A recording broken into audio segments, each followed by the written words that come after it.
Hello everyone, I am Claire. I am your Math 189 instructor for this semester. I wanted to make this quick video so that you could see how our D2L class is going to be set up and where you can find everything in the course. So to start,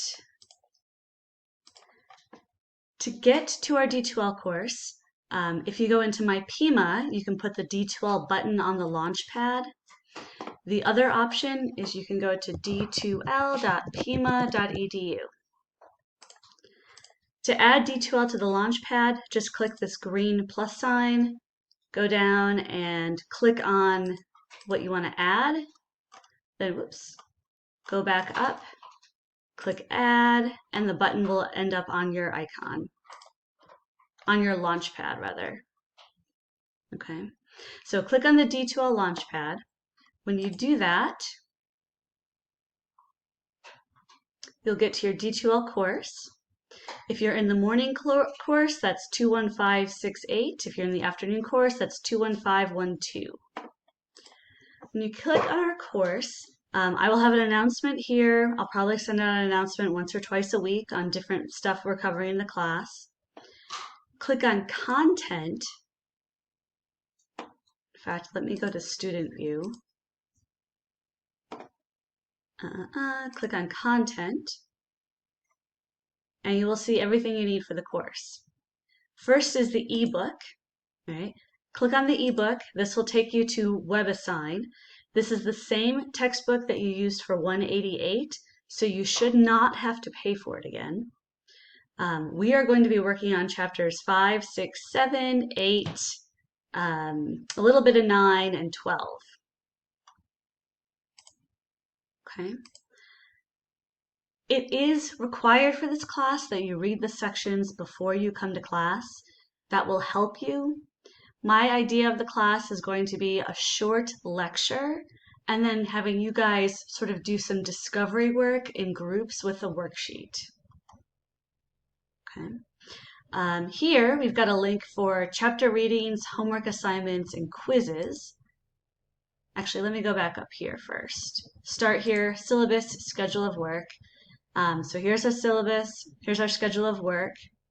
Here it says prepare for the syllabus quiz. All right, so here's everything that you want to know in order to take the syllabus quiz. I'm fine with you taking the syllabus quiz and going back and looking stuff up during the quiz. That's not a big deal, but just FYI. The syllabus quiz is the only quiz that you'll be taking in D2L. Right? Everything else is going to be through WebAssign. If you click on Assessments here at the top, go to Quizzes, you'll see the syllabus quiz. Okay. All right, back to content. Schedule of work, etc., etc. This is just useful information for taking a virtual class. I have posting a discussion, rules for posting a discussion to go along with the etiquette and the equation editor. There's only one discussion that's required in this class, but the discussions will be extremely useful to us as far as answering questions. What I would like is for you guys to ask your questions to the discussion board instead of emailing me. That way everyone can see the question and other people can chime in with their ideas, and I can answer it in one space for a lot of people who have the same question. All right, so that's what you're going to want to read through first, either before class or right after class is over. Graphing calculator resources, if you click on this just gives you a link to a web page where if you're not comfortable with your graphing calculator, here are a bunch of different videos or tutorials on how to use different parts of your graphing calculator. I don't cover a lot of graphing calculator tools myself. A lot of that you should have had in 188. But of course, you'll want to use your graphing calculator, especially for trig functions. Next, we have a link that says chapter readings, homework assignments, and quizzes. So if you click on this, you'll see this is broken into chapters. Suppose we click on chapter 6. There is an overview, right? And then a different little submodule for each section. Where it says textbook reading, this does not unfortunately link to the textbook. So you'll want to go back to WebAssign to find the actual reading, but it does give you some topics to watch out for in the reading. Okay. When you see stuff like the unit circle or evaluate trig functions given trig ratios and sign information, most of this is getting you to look at videos, right, that have been made that are similar to the topic.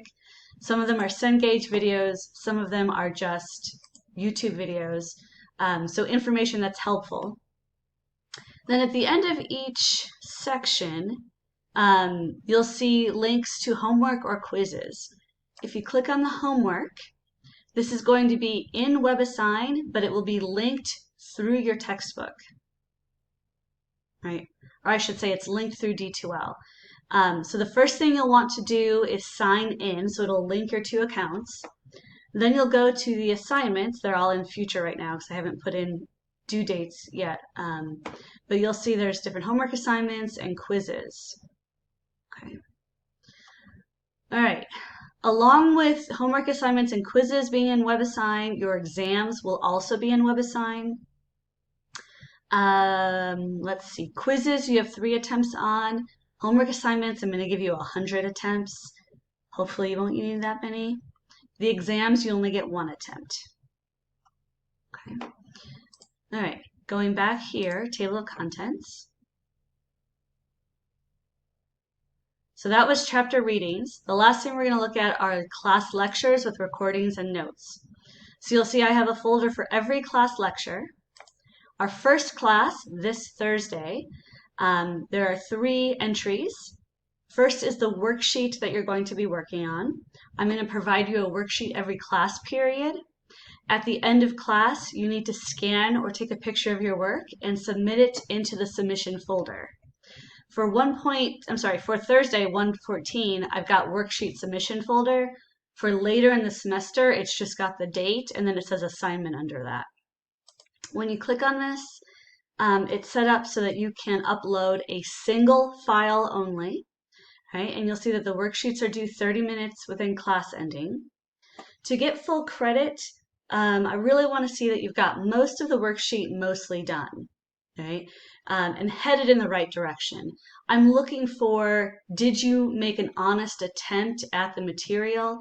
Not necessarily are you getting every single problem right in lecture. All right. Class lectures. The other link right here is our external learning tool, which I spelled wrong, so that's cool. But on the day of the lecture, you'll go down here and enter the meeting room, and we are going to be hosting our lectures in Bongo. Like I said, the first half of the lecture, not half, maybe 20 to 30 minutes, I will be giving an abbreviated lecture. And then the second half of class will be you working on discovery material with your small groups. The groups will change every class period. And so you'll get used to working with a lot of people. All right, so I hope that was helpful. This is just an introduction. We will talk a lot more about the class on Thursday. If you have any questions, feel free to send me an email.